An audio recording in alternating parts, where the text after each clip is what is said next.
Hey gang, we are in the far northern reaches of Georgia heading northbound, and we are looking for the grave of a witch, a Blue Ridge mountain witch, somewhere up there.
We are in Fannin County, Georgia, way to the north, as I said.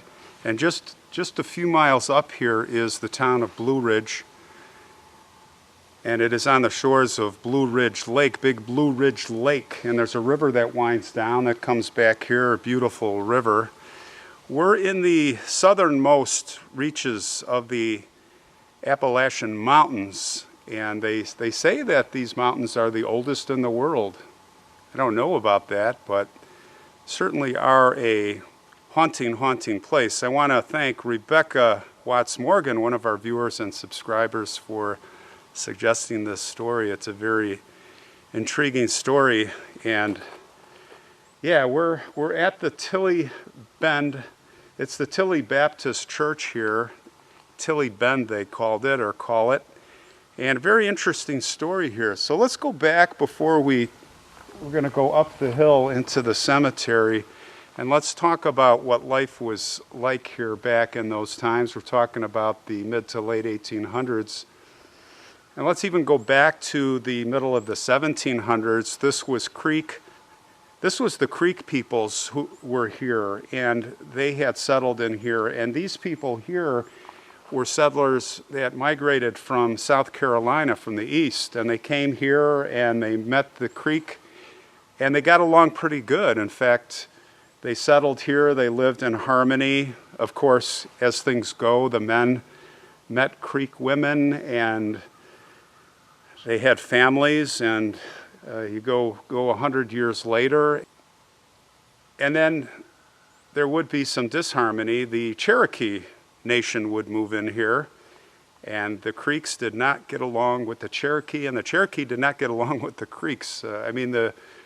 The Creeks were farmers. They were very peaceful, and actually the Cherokee were not warmongering. They were probably the tribe best known for assimilating, to the east with the colonies and the settlements, and carrying on even their internal government. They kind of assimilated the democratic ways, but they did not get along at all. And of course they pushed the Creek out of here. Now, the Creek women, or the families, the white men, those pioneers that came here, those families, they didn't move out. And there was the Stanley family and there was the Tilley family. Those are two main families, or two of the main families.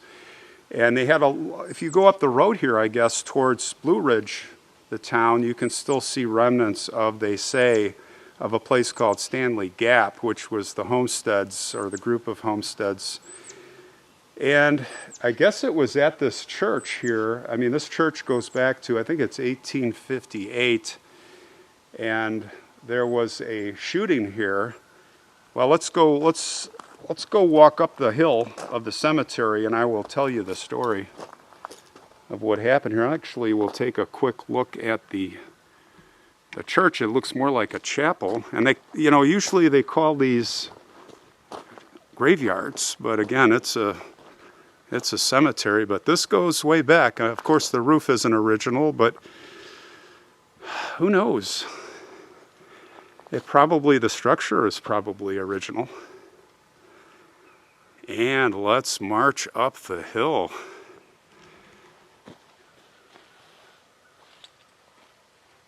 So yeah, back in those times, it was basically kind of centered around a woman named Elizabeth. And she was a Tilley, and she was basically born in North Carolina. She was born on February 28th, 1846. Her parents were Tillman Tilley and Prudence Presley. And she would come here. And I guess it was said that she was a Creek witch doctor. And, the witch doctors basically, they did good things. They were actually trying to cure and use herbs and all kinds of stuff. They would do all that kind of medicine, and it was good medicine. But then they would also try to ward away the evil spells if there were bad spells, or what we say in First Nation, bad medicine. So everything was going fine, and I believe she had 2 daughters. But she was feared. People respected her. And of the daughters, I guess one of them was a Tilley and the other was a Stanley, just the way the marriages went. And I was talking about that feud between the 2 families.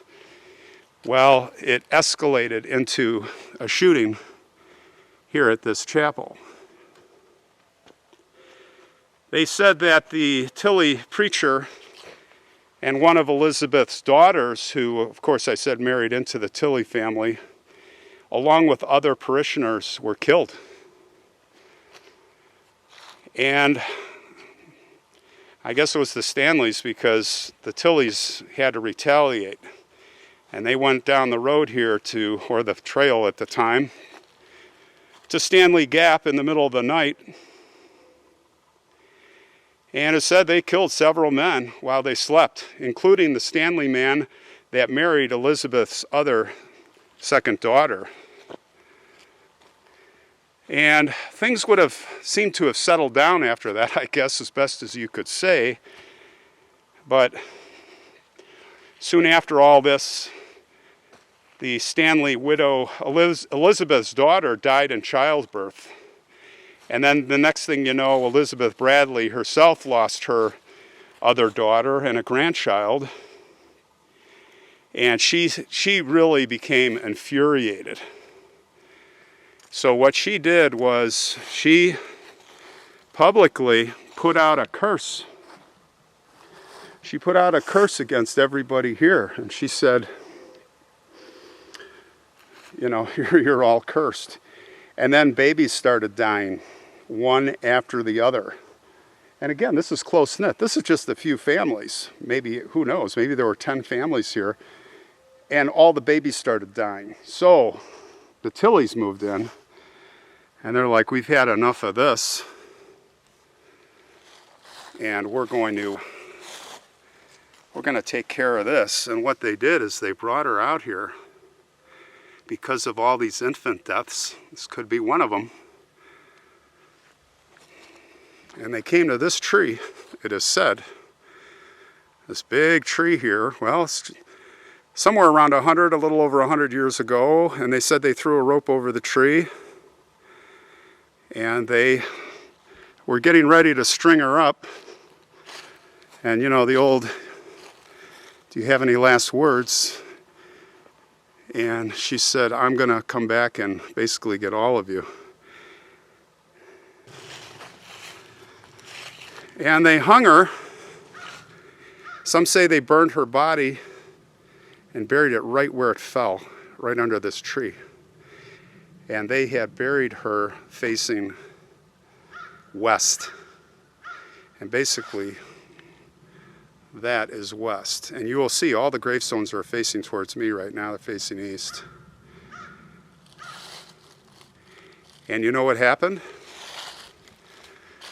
The baby deaths and other horrible things just kept happening on and on and on after that. So it is said that she still haunts this area, and there's all sorts of stories, of course. And, you know, I looked for her gravestone, and I see it on Find a Grave, but I couldn't find it. And it may be that they have taken her stone and also Jason, her husband, because there's a picture of his, or I just plain missed it, but I have a feeling they removed the stones because I think they were right around here, and they may have put them somewhere for safekeeping, because this is quite a legend and a lot of people come here. I would say this is a hot spot for the paranormals. Go on YouTube, you can see a lot of that. So I did find a couple of graves. Now, to finish the story, they say 1 year to the day later, her sister-in-law, whose name was Mary Tilley Bradley, was also hung because they said, oh, all these continued deaths, it's Elizabeth acting through Mary. And here's Mary. And they say that they brought her to the same tree and they hung her the same way. But if you look at the death date, 10/26, 1906, October 26, that's 1906, that's the same exact death date as Elizabeth. So I don't think they hung her the same day. I don't know if that's a mistake, but again, there's a few oddities to this story. There's a few holes. You know, I don't want to be the spoiler, but we're going to talk about that. And this is, I was able to find this stone. This is Prudence. And she was born in 1816. I think it was 1882, but she's on Ancestry. I looked her up. And this is Elizabeth's other mother. That's the grandmother, or Elizabeth's mother. But yeah, I looked all around here. I mean, there's some beautiful stones, and I did not find those stones that are on Find a Grave. If anybody knows, please put it in comments, and then I'll do a post. Sorry to have missed it.